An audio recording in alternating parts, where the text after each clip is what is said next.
Vamos a iniciar el estudio bíblico.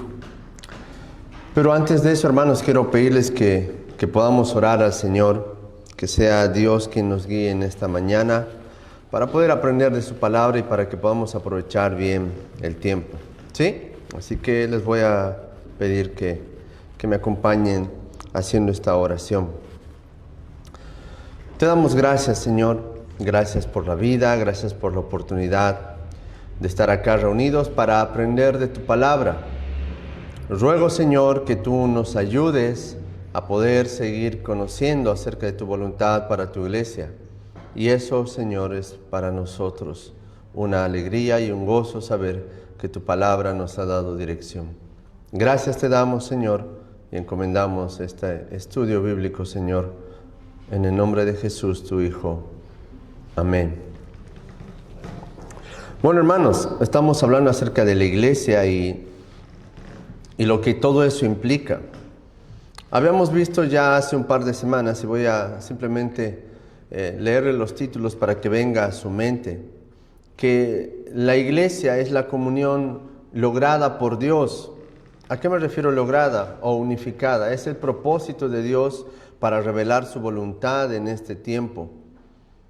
También de la misma forma, la iglesia hemos visto que está expuesta en lugares particulares como iglesias locales y de la misma forma está esparcida, y esas son las iglesias universales, que aunque estemos a mucho tiempo de distancia, hay una unidad real por medio de la voluntad de Dios y por medio de la obra de Cristo. De la misma forma vimos que la iglesia es la comunión santa, porque tenemos un Dios santo y nos llama a ser santos en toda nuestra manera de vivir dentro de la iglesia. Pedro nos recuerda que somos hombres, mujeres y como piedras vivas llamados a formar parte de la casa espiritual, y una casa puede tener varios alimentos. Por ejemplo, cuando vemos una casa, vemos una conjunción de ladrillos que están unidas por un material, por el cemento, ¿verdad? Y así somos nosotros. Somos santos, hemos sido apartados, hemos sido llamados a formar una comunión santa en un lugar específico. Y eso, hermanos, es únicamente misericordia del Señor. Y lo que estábamos viendo la semana pasada es que la iglesia, más allá de ser apartada y ser llamada por Dios a vivir en santidad y en comunidad, la iglesia tiene una comunión en sí y a la vez tiene la palabra como el medio que Dios le ha dado. La iglesia porta la verdad. Si la iglesia puede decirse que tiene algo, es la verdad de Dios. Y la verdad, hermanos, es absoluta. La verdad no está en discusión, la verdad no se negocia. Y la iglesia tiene eso. Por eso la iglesia es columna y baluarte de la verdad. Una columna, hermano, no puede estar puesta en cualquier otro lugar, sino en el lugar específico donde el perito arquitecto lo ha puesto. Y esa tiene el deber de sostener. Y nosotros tenemos la verdad de Dios que nos ayuda en todo eso. Esto, hermanos, significa para nosotros que no es un simple adorno para Dios y para la iglesia que ha querido darnos. No, la verdad es algo muy importante. Ahora, hermano, cuando hablamos de verdad podemos hacer ramificaciones y decir, esto es verdad, hay muchas verdades, pero todas las verdades se unifican en Cristo, se unifican en Dios. Dios es quien provoca esa unidad en verdad, su palabra es verdad. No podemos olvidar que el fundamento de la iglesia, como dijimos en otras oportunidades, no es el amor. No es el amor para nada, hermanos. El fundamento es la verdad que tiene la iglesia. Y yo siempre voy a poner este ejemplo, hermanos, porque es la realidad de nuestra condición en esta vida. Si el fundamento de la iglesia fuese el amor, va a haber días en los cuales yo puedo hacer algo, ustedes pueden hacer algo, que haría que por algún tiempo yo los ame menos y ustedes me amen menos, ¿verdad? Porque somos así. Si el fundamento de la iglesia fuese el amor, eso estaría sujeto a las emociones que nosotros podíamos tener. Entonces el fundamento de la iglesia no es el amor. El fundamento de la iglesia es lo que dice el apóstol Pablo: edificado sobre el fundamento de los apóstoles, la doctrina, la palabra de Dios. Ahora, hermano, eso no quiere decir que no debe de haber amor dentro de la iglesia. Si hay amor, va a haber verdad, pero la verdad va a estar sujeta y fundamentada a la palabra de Dios. Eso nos une, porque somos tan distintos que esa verdad nos llama a formar un solo cuerpo. Ahora, hermano, con eso no estoy diciendo que no debe de haber amor. Una vez más voy a recalcar eso. Tiene que haber un amor, un afecto, pero no puede ser el fundamento. Muchas veces puede suceder, hermano, que si en la iglesia no se comprende bien eso, porque imaginen lo que dice el apóstol Pablo cuando escribe sus cartas. Dice que había un hombre que puede haber ofendido en la iglesia a alguien, y ese ofensor ha sido echado de la iglesia. Pero después dicen, reciban al ofensor. Y estamos hablando de un pecado grave. En la primera carta a los Corintios vamos a ver que un hombre vivía con la mujer de su padre. De seguro ha causado gran dolor en medio de la iglesia ver a un hombre hacer y cometer tal pecado. Lo desechan, pero luego dice, vuelvan a recibirlo, porque se ha arrepentido. Hermano, dentro de las iglesias y dentro de una iglesia sana va a haber fricción, va a haber dificultad. Por eso dice el apóstol Pablo, sopórtense los unos a los otros. Eso quiere decir, hermano, que nuestros caracteres van a ser muy distintos. Van a haber roces, van a haber choques, no vamos a estar de acuerdo muchas veces en todas las cosas. Pero el Señor nos llama a buscar la unidad por medio de su palabra. Y el fundamento de la iglesia es su palabra. Eso es invariable, eso no cambia.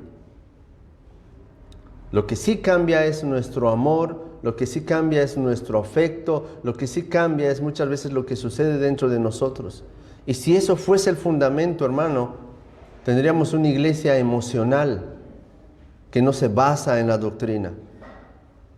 Pero una vez más, el amor va a surgir por la verdad.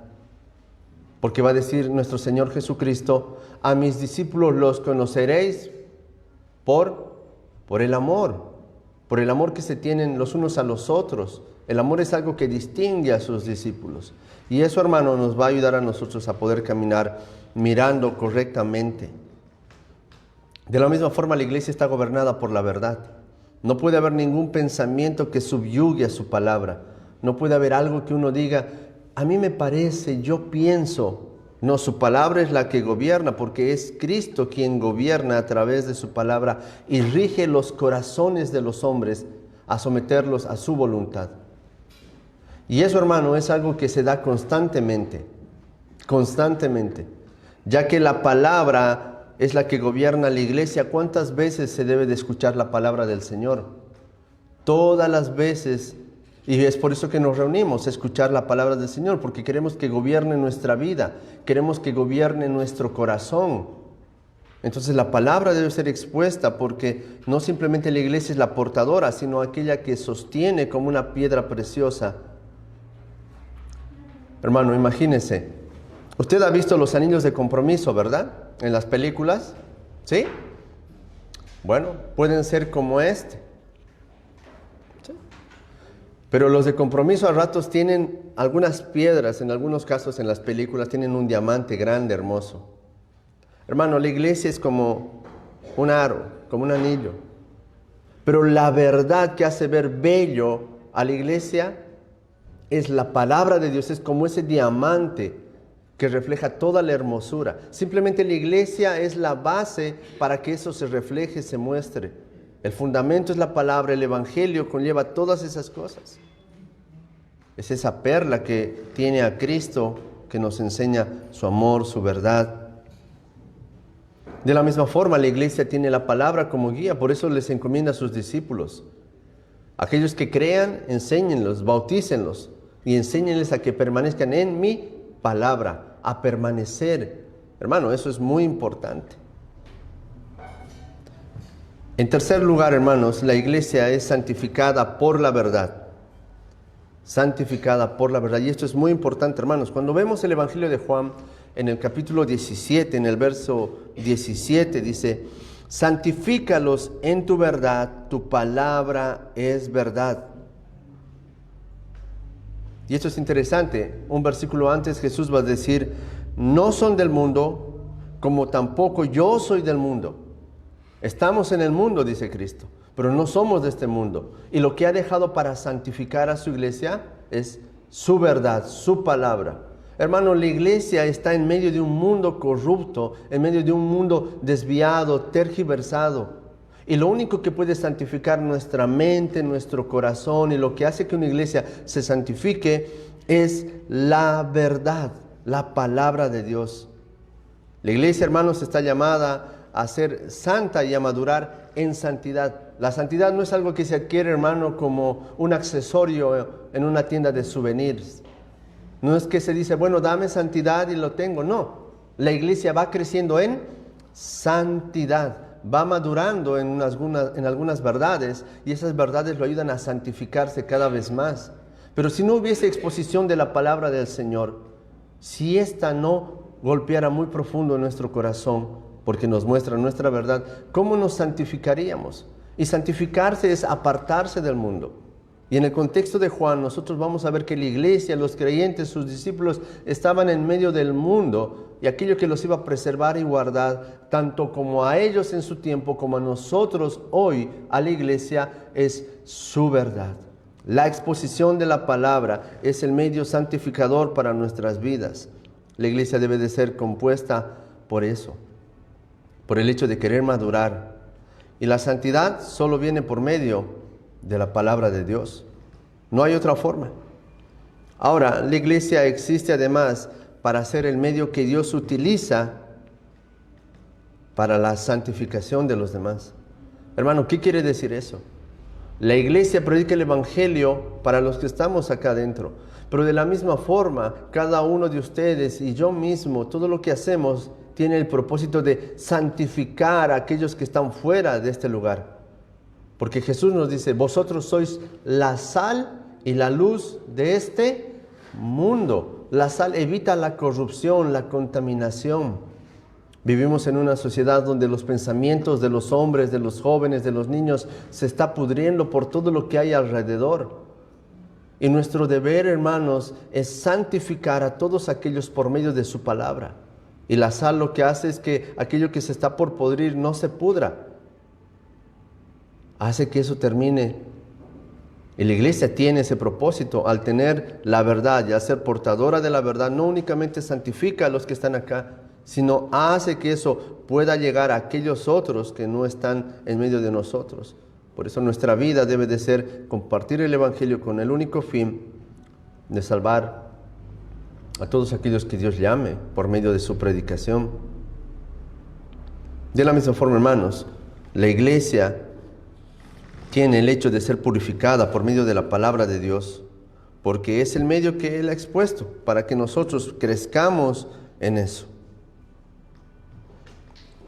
Cuando vemos Efesios 4:11, nosotros vemos que el Señor ha dejado medios. Antes los profetas, antes los apóstoles, hoy pastores y maestros. Efesios 4:13 nos dice, hasta que todos lleguemos a la unidad de la fe y del conocimiento del Hijo de Dios, a un varón perfecto, a la medida de la estatura de la plenitud de Cristo, para que ya no seamos niños fluctuantes, llevados por doquier todo viento de doctrina, por estratagema de hombres que para engañar emplean con artimaña o con astucia el error. La iglesia tiene el fin de que ésta pueda crecer y no quedarse donde está. La iglesia es el pueblo de Dios purificado, moldeado a la imagen de nuestro Señor Jesucristo. Ahora, hermanos, en cuarto lugar, la iglesia es administradora de la verdad. Aquello que establece la unidad y la santidad de los santos es lo mismo que se ha confiado a la iglesia, la verdad. La verdad, eso se nos ha confiado a nosotros, no simplemente como un beneficio para usted, no simplemente como un beneficio para mí, ni para los que nos oyen, sino es como aquella herramienta, como aquella espada que el Señor nos ha dado, la verdad, su palabra. Ahora, hermano, eso no es para bajar las cabezas de las personas, sino es para que nosotros podamos tomar de ello y podamos entregárselo al Señor.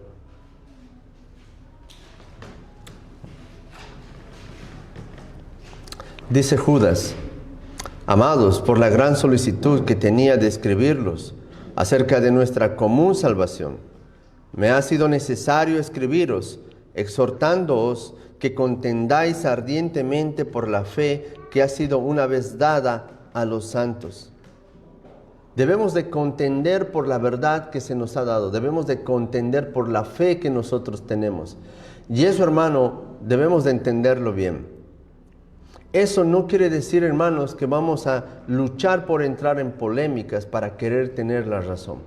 Nuestro deber es mostrar la verdad porque ella tiene poder, tiene autoridad. Debemos defenderla del error. Y muchas veces, hermano, el error puede darse dentro de nuestras mismas filas. Muchas veces las buenas intenciones pueden hacer que eso no se vea claramente. Pero nuestro deber es defender la verdad. Y defender, hermano, no simplemente significa atacar. Defender significa cubrir, que a eso no le pase nada.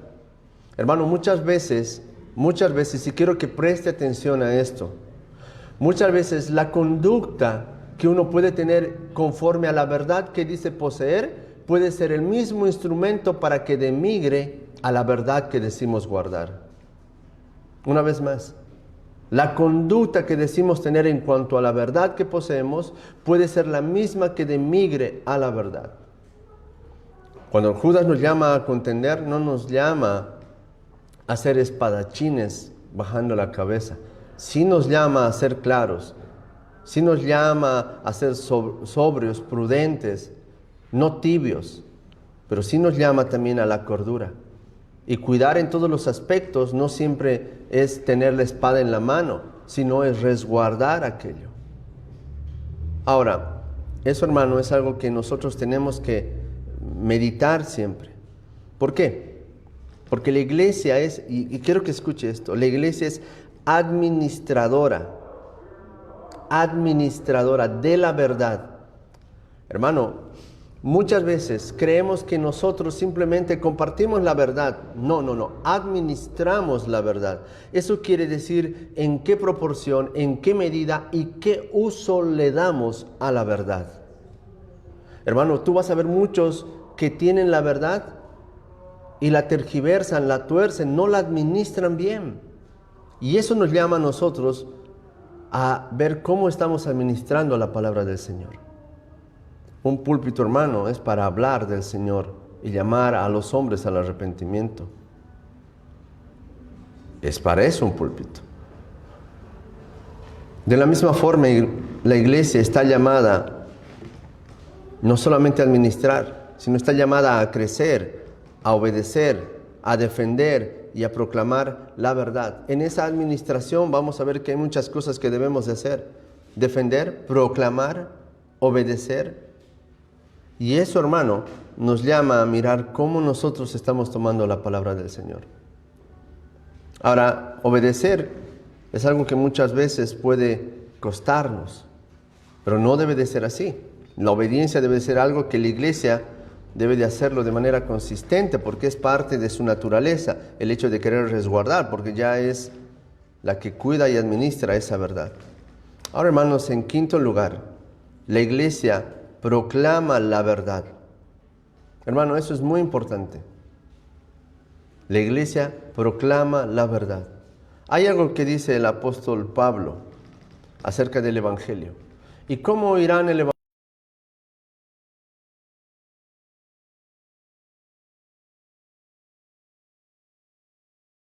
De la verdad, al tener la palabra de Dios, que su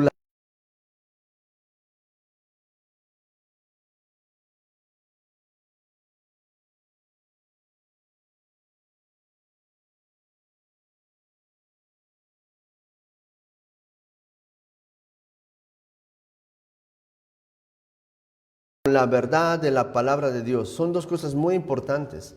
A mí me alegra tenerlos hoy en esta mañana acá, todos ustedes, porque es la parte de administrar la verdad y de cumplir con el propósito, equipar a los santos para la vida, equipar a los santos con la palabra de Dios, discipular.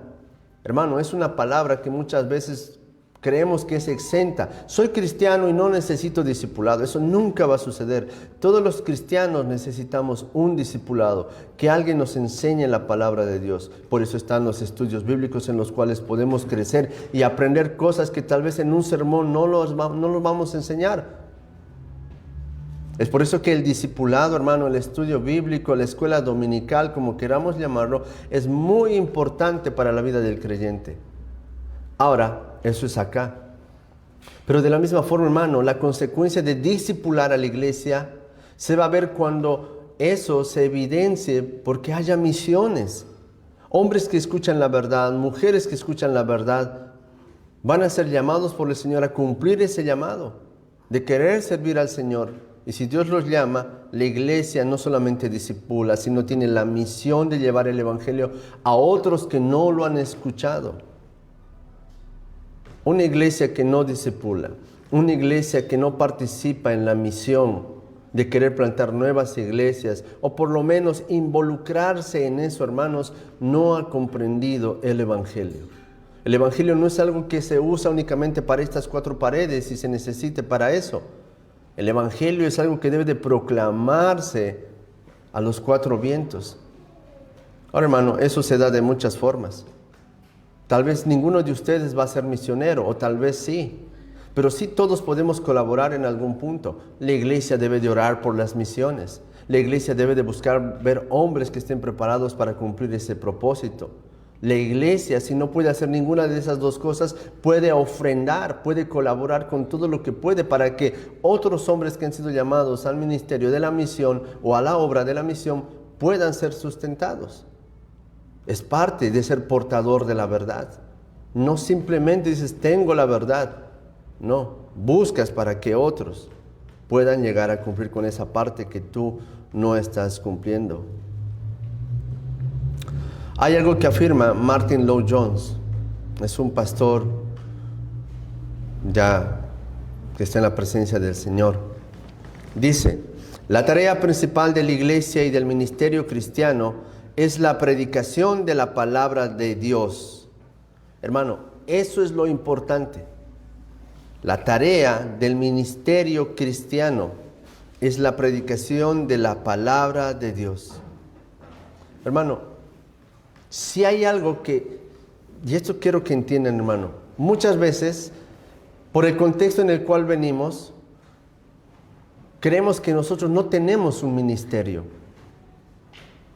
Porque para el contexto en el cual de alguna forma venimos y hemos escuchado, ministerio es tener un grupo de música, ministerio es tener un grupo de hermanas que usan el pandero, ministerio es los sugieres, ministerio es todas las cosas que se han inventado.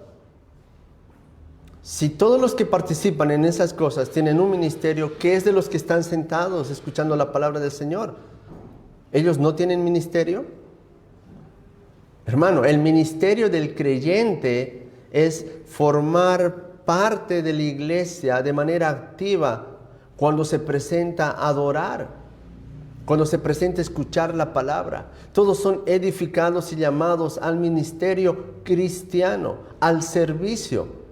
Por eso ministerio, ministrar significa servir. Si simplemente creeríamos que los que tocan los instrumentos, que los que danzan o que los que sirven con mujeres o los que hacen algunas otras actividades simplemente son los que tienen un ministerio, entonces los demás no sirven para nada, son adorno. Hermano, en algunas iglesias se enseñan eso. Pero el ministerio cristiano es aquel, todo creyente ha sido llamado a servir y a ser capacitado por medio de la palabra de Dios. Así que no puede haber un cristiano que no tenga un ministerio. Todos tenemos un ministerio, todos servimos en algún lugar. La iglesia porta la palabra, edifica por medio de la palabra, y como dice Martin Lloyd-Jones, la tarea principal de la iglesia y del ministerio cristiano es la predicación de la palabra de Dios. ¿Cómo cumples tu ministerio como creyente? ¿Cómo cumples? Aprendiendo la palabra del Señor, adorando al Señor, compartiendo lo que has aprendido, ministrando a otros. Todos somos ministros del Señor, ¿verdad? Dios va a poner siempre una persona a la cual tenemos que ministrar, a la cual tenemos que servir, dándoles la palabra de Dios, aquello que nosotros hemos recibido. Y eso, hermano, es algo que nosotros no debemos olvidar. ¿Qué nos reúne a nosotros? Si la iglesia es la portadora de la verdad, a través de la predicación de la palabra, el canto de la palabra de Dios, la oración por medio de la palabra de Dios, la observancia de las ordenanzas que nos muestran la palabra viva. En la iglesia todo lo que se hace en torno a la palabra del Señor. La iglesia gira en torno a eso. Predicamos la palabra, cantamos la palabra, oramos la palabra, vemos la palabra visible cuando vemos los medios de gracia, cuando vemos el pan y el vino, es la palabra visible de Dios. Cuando dice, en mi memoria hagan esto, y vemos el pan y el vino, es la palabra de Dios visible. Hermano, es muy importante que nosotros comprendamos eso.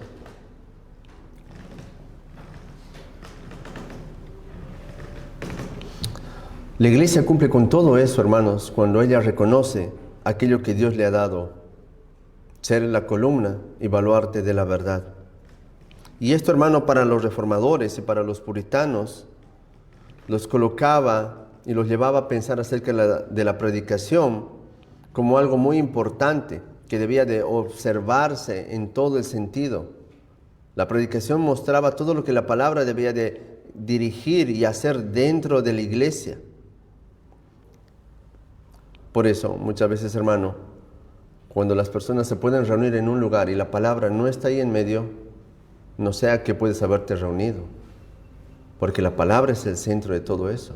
Los reformadores miraban a la palabra como el centro por el cual predicaban, oraban, cantaban. Pero ahí está el gran punto. ¿Quién define que lo que se dice es la palabra de Dios? En algunos casos el hombre es el que define que lo que está diciendo es la palabra de Dios, y muchas veces lo que dice no se alinea con lo que la palabra de Dios dice, porque no hay una comprensión clara de lo que Dios está pidiendo, y no hay una comprensión clara en ellos de lo que están hablando. Por eso la iglesia no es edificada, por eso la iglesia no crece, porque no se centra en la palabra del Señor, porque la palabra muchas veces va a ser pesada, muchas veces va a ser confrontante, muchas veces no va a ser aquello que esperábamos, pero es lo que necesitábamos. Hermano, eso es lo que nosotros tenemos que ver en la palabra de Dios. No lo que queremos, sino lo que necesitamos. Si tú le dieras a tus hijos, hermano, todos los días caramelos, caramelos, caramelos, tú le vas a dar lo que le gusta, ¿verdad? Pero no le estás dando lo que necesita. Y eso es lo que sucede, hermanos, en algunos lugares. La iglesia necesita la palabra como medio para todo eso. Para algunos creyentes no es lo que quieren, pero es lo que necesitan, dice el Señor. Algunos no lo ven de esa forma. Ahora, cuando nosotros vemos eso, vemos que la iglesia vive por la verdad. Esto es importante, hermanos. Nosotros no nos sostenemos en nuestras fuerzas. Hoy tú tal vez no estás acá por tus propias fuerzas. Tal vez yo, hermano, no estoy acá por mis propias fuerzas. Pero la iglesia vive y se sostiene por la verdad que atesora todo cristiano en su corazón. Esa palabra de esperanza, esa palabra que nos ayuda a ver más allá de lo que podemos vivir en nuestro día a día. Esa nos convoca acá. Pero si esa palabra no estuviese, hermano, estoy seguro que tú ni yo estaríamos tal vez en pie por todas las cosas que pueden sucedernos. La palabra nos sostiene, de eso se encarga. Ahora, la verdad es importante para nosotros, porque sin esa verdad, sin la palabra, la iglesia dejaría de existir. Y esto, hermano, es muy importante. No quiero ser dogmático, no quiero señalar, pero es muy importante. En un lugar donde puede haber música, en un lugar donde puede haber todas las cosas que aparentemente hacen ver que eso es una iglesia, pero no está la palabra de Dios, no está la palabra de Dios, ese lugar, hermano, tiene una gran deficiencia. Pueden haber personas que están yendo a buscar a Dios, quieren escuchar de Dios, pero no está la palabra de Dios. Puede haber de todo, pero si no está la palabra no hay nada. Y aunque haya personas con muchas buenas intenciones queriendo escuchar la palabra de Dios, a consecuencia de la ignorancia, porque todos somos ignorantes en algún punto, ¿verdad? Pero eso se termina buscando conocer. Pero a causa de la ignorancia de algunos, muchos no pueden recibir aquello que van buscando.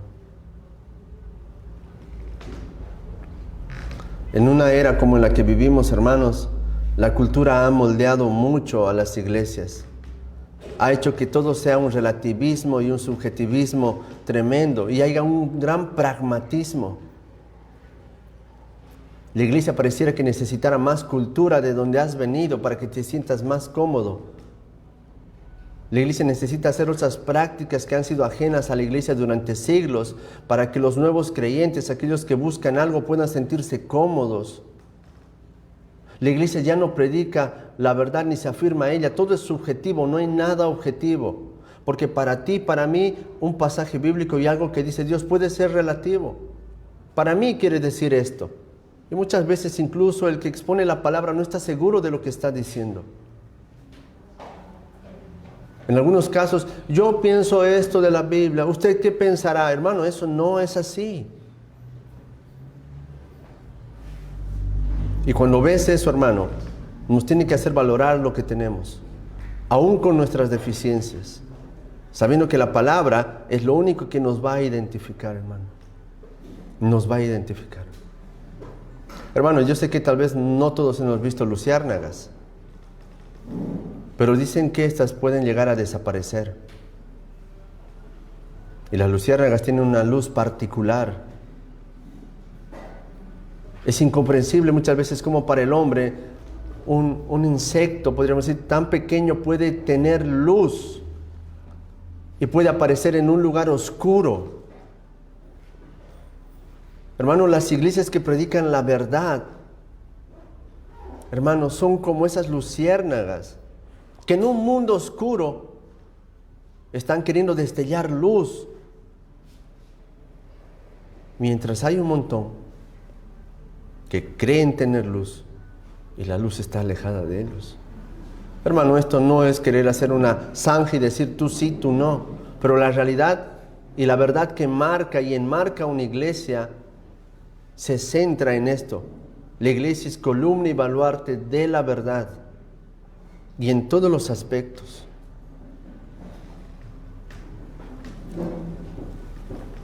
La iglesia es la única luz que hace brillar la verdad en la oscuridad. No hay otra. Pero ahora, hermano, para llevar a cabo el objetivo, Dios ha dado a la iglesia pastores, maestros, que supervisen la obra del ministerio. Y esto, hermano, lo digo con temor y muchas veces las fuerzas son pocas, porque hay una gran responsabilidad sobre hombres frágiles y débiles. Pero es una responsabilidad que debe uno de cuidar y debe de luchar porque así sea. Por lo tanto, la iglesia debe de orar para que esos hombres que son llamados podamos servir al Señor fielmente. Por lo tanto, mientras haya alguien que conozca la estructura de lo que el Señor ha llamado para la iglesia, esta se va a mantener en el tiempo, porque va a ser una estructura bíblica. ¿Y a qué me refiero con eso? Hay una gran dependencia entre ustedes y mi persona, y así como debería de haber entre todas las iglesias, entre los miembros de la iglesia y su pastor o sus pastores. La estructura es miembros, pastores, cuidado mutuo, disciplina. La verdad forma parte de todo eso. Cristo ha establecido de manera clara y determinada cómo esto debe de llevarse a cabo. No es la labor de uno, hermano. La verdad que uno predica domingo tras domingo de acá es el privilegio que uno tiene y la responsabilidad que Dios le ha dado. Pero la verdad no es ajena de ustedes. La verdad es algo que es de ustedes. Y así como yo lograría y debería y lo haré defendiendo, ustedes de la misma forma deben hacerse de ella misma. Es su verdad, porque es la verdad del Señor y no únicamente del pastor.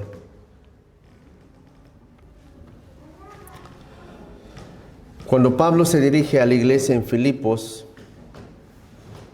no solamente saluda a los santos en Cristo, saluda a toda la iglesia. Dice, a los santos que están en tal lugar, ¿verdad? Y se está refiriendo a la iglesia. Pero también dice, y a sus obispos, y a sus pastores, y a los hermanos que os dirigen en medio de ustedes. Hermano, la comprensión de que la iglesia no es un hombre y que la iglesia no son simplemente los fieles que asisten, nos va a ayudar a comprender, como creo y en el Señor sé, que somos un cuerpo. No somos dos, somos un cuerpo.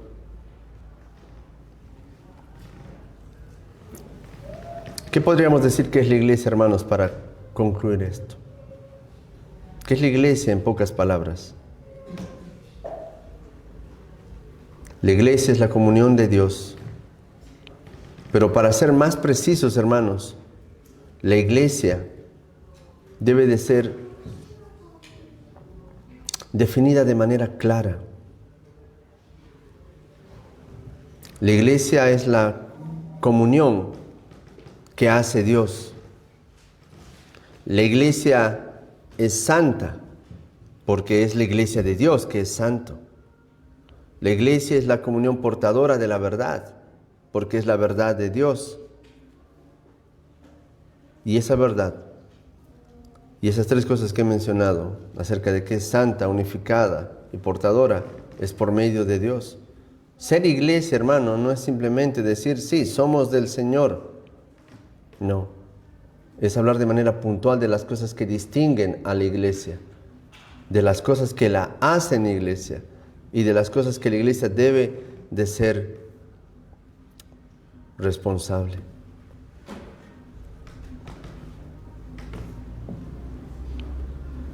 Hay tres marcas que hemos podido ver en este tiempo: la unidad, la santidad y la verdad. La iglesia es la comunión de todos los santos, un pueblo que vive unificado. Y déjeme decirle que no es sencillo en nuestra carne, pero unificado y santificado por la obra de Cristo. Tan distintos, pero tan parecidos por la obra de Cristo. Que esa verdad nos ha llamado a sostener la verdad que hoy profesamos, reuniéndonos, confesando aquello que creemos acerca de la palabra para adorar a Dios mediante la predicación y observar todo aquello que el Señor nos ha permitido y nos ha dado como las ordenanzas. Todas esas cosas son de provecho, e incluso la disciplina. Entender la naturaleza, hermanos, de esto no es simplemente más repetir verdades que ustedes conocen. Entender la verdad de esto es una mirada a cómo nosotros estamos viviendo la iglesia. ¿Qué concepto tenemos o teníamos de antes? ¿Cuánto más podemos añadir aquello que creemos saber o aquello que ya sabíamos? ¿Cómo poder distinguir estos tres aspectos de la iglesia, unidad, santidad y verdad? Nos pueden hacer vivir de manera que glorifiquemos a Dios con todo lo que nosotros estamos haciendo. Eso es muy importante. Hermano, cada uno añade a este edificio algo. Nunca se olvide de eso. Ahora, la pregunta no es qué estás añadiendo. No es simplemente eso, sino cómo lo estás haciendo. Porque no te olvides, somos piedras vivas y nos edificamos los unos a los otros. Cuando nosotros vemos eso, hermanos, podremos responder muchas preguntas, reconocer las marcas de nuestra iglesia. ¿Por qué pertenecemos al Señor? ¿Por qué hay una gran diferencia entre lo que nosotros creemos y otros creen? ¿Por qué nuestra vida está centrada en la palabra? ¿Por qué desde que entras escuchas la palabra, te sales, escuchas la palabra? ¿Cómo la iglesia se edifica? ¿Por medio de pensamientos vanos de hombres o por medio de la palabra? ¿Por qué creemos que el Evangelio es el único medio para que la iglesia crezca y no las artimañas del error que otros usan para manipular la mente de hombres y mujeres acomodando sus vidas a la verdad que ellos quieren oír. ¿Cómo esta iglesia puede estar unida siendo tan distinta, tan diferente? ¿Y cómo podemos estar unidos a otros hermanos en distintos lugares por la misma fe que profesamos? Y cuán importante es definir lo que creemos. No es simplemente creo en Dios. No es simplemente decir eso, porque Santiago dice que los demonios creen y tiemblan. ¿Qué diferencia hay entre nuestra creencia y la de los demás? No nos creemos superiores, pero creemos ser más claros en lo que nosotros profesamos. Y por último, saber que nuestra unión no es únicamente para con Cristo. No estás unido con Cristo únicamente. Estás unido con Cristo y estás unido con tu hermano, como una cadena, como un eslabón tras otro eslabón. Comprender esto, hermano, nos va a ayudar a poder responder todo esto, porque estamos llamados a dar razón de nuestra fe. ¿Por qué es su servicio así? ¿Por qué adoran al Señor así?